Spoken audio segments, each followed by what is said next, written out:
Well, ladies and gentlemen, welcome back to Boss Economics World, the only show that takes the economic dumpster fires of the world, douses them in satire, and lights a match just to see how big the explosion gets. I'm your host, the one, the only, economic overlord of chaos, here to break down the latest financial facepalms, policy pratfalls, and tariff tantrums shaking up the global economy. Buckle up, folks, because today, we're diving headfirst into the U.S China trade truce, or should I say, trade snooze, and all the economic absurdities it's dragging along like a bad reality TV subplot. Let's go! Alright, let's set the stage.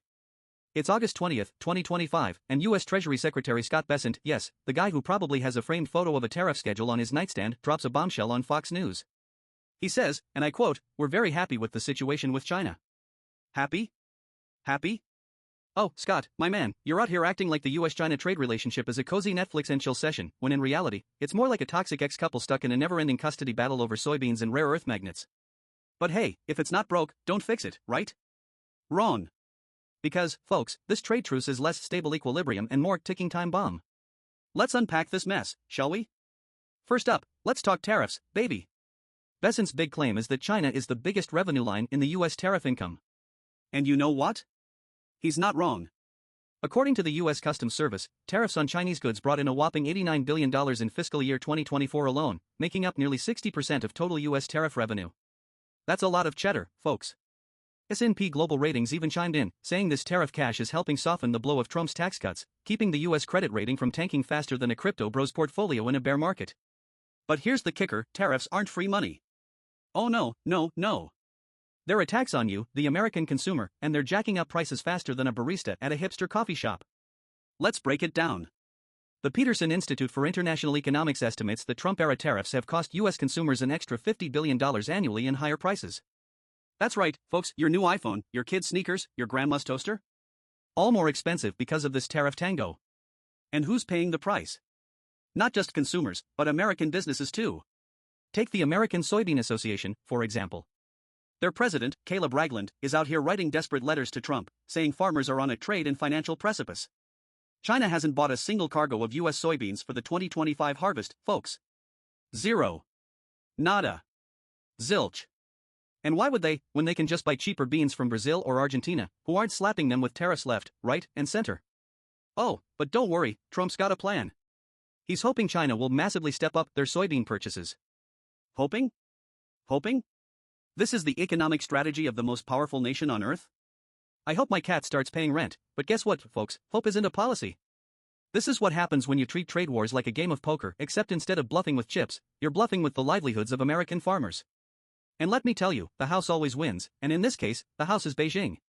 Now, let's zoom out from the soybean saga and look at the bigger picture. This U.S.-China trade truce is less about economics and more about geopolitics, baby. Bessent's comments are a clear signal that the Trump administration is trying to play nice with China, at least until November 2025, when the trade truce expires. Why? Because Trump wants a big, shiny summit with Xi Jinping. Oh yes, folks, it's the geopolitical equivalent of a prom date. Trump wants to roll up in a limo, pin a corsage on Xi, and take a selfie for the history books. And to make that happen, the U.S. has dialed down the confrontational tone, extended the pause on higher tariffs, and even eased export restrictions on rare earth magnets and certain tech. Ah, how sweet. But don't be fooled by the smiles and handshakes, folks, because this truce is as stable as a Jenga tower in an earthquake. Just look at the side plots in this geopolitical soap opera. For starters, the U.S. is stepping up scrutiny of Chinese imports like steel, copper, and lithium, all under the guise of enforcing a ban on goods made with forced labor in Xinjiang. Now, I'm not saying human rights don't matter, they absolutely do, but let's be real, this is also a convenient way to kneecap China's export machine and shrink the U.S. trade deficit, which hit $1.1 trillion in 2024, with China accounting for nearly 40% of that gap, according to the U.S. Census Bureau. Coincidence? I think not. And then there's the drama with secondary tariffs. Earlier this month, Trump doubled tariffs on Indian goods to 50%, folks, because India's been buying discounted oil from Russia. Trump says this is funding Putin's war in Ukraine, and sure, that's a valid concern, but let's not kid ourselves.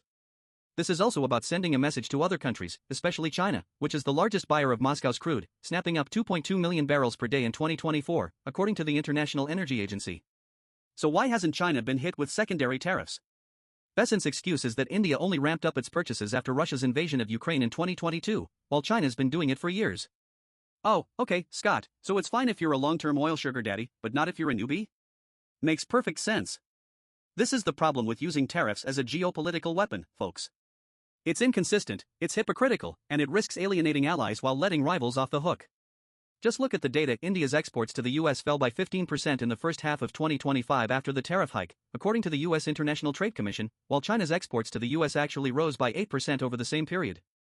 So much for America first, huh? Now, let's talk about the global ripple effects of this trade truce, because folks, this isn't just a US China problem, it's a world problem. When the two biggest economies on the planet start playing tariff tug-of-war, everyone else gets dragged into the mud. Take the European Union, for example. The EU's been trying to stay neutral, but with the US and China easing export restrictions on rare earth magnets, European manufacturers are getting squeezed. Why? Because China controls 90% of the global rare earth market, according to the U.S. Geological Survey, and now they've got a green light to flood the market with cheap materials, undercutting European competitors. Just last month, Germany's Siemens reported a 12% drop in profits, citing unfair competition from Chinese imports. Ouch. And don't even get me started on global supply chains. The World Trade Organization estimates that trade tensions between the US and China have already shaved 1.2% off global GDP growth since 2018. That's trillions of dollars, folks. And with the US stepping up scrutiny of Chinese imports, shipping costs are spiking again. The Baltic Dry Index, which tracks global shipping rates, hit a two-year high in July 2025, up 25% from the start of the year. So, congratulations, everyone, your Amazon packages are about to get even more expensive, all thanks to this trade truce that's supposed to be working pretty well. But hey, maybe I'm being too harsh. Maybe Besant's right, and the status quo is just peachy. After all, who needs long-term solutions when you can just kick the can down the road until November 2025, right? Except gee folks, here's the thing, kicking the can only works until you run out of road, and guess what? We're almost at the cliff. The International Monetary Fund warned in its latest World Economic Outlook that unresolved trade tensions could trigger a global trade fragmentation scenario, costing the world economy up to 7% of GDP by 2030. That's $7 trillion, folks, more than the entire GDP of Japan. So, what's the takeaway from all this, folks? The U.S. China trade truce is a masterclass in economic absurdity, a high-stakes game of chicken where the winners are few, the losers are many, and the collateral damage is global. Tariffs are raking in revenue, sure, but they're also crushing consumers, farmers, and businesses. Geopolitical posturing is scoring political points, but it's also alienating allies and destabilizing markets. And the global economy? Well, it's just along for the ride, like a clown car in this economic circus. But hey, don't take my word for it, keep watching Boss Economics World, where we'll keep exposing the financial follies, policy pitfalls, and tariff tantrums that make the global economy the wildest show on earth. Until next time, folks, remember, in the world of economics, the only thing more expensive than a bad policy is a bad policy with a smile. See you at the top or the bottom, depending on how this trade truce goes.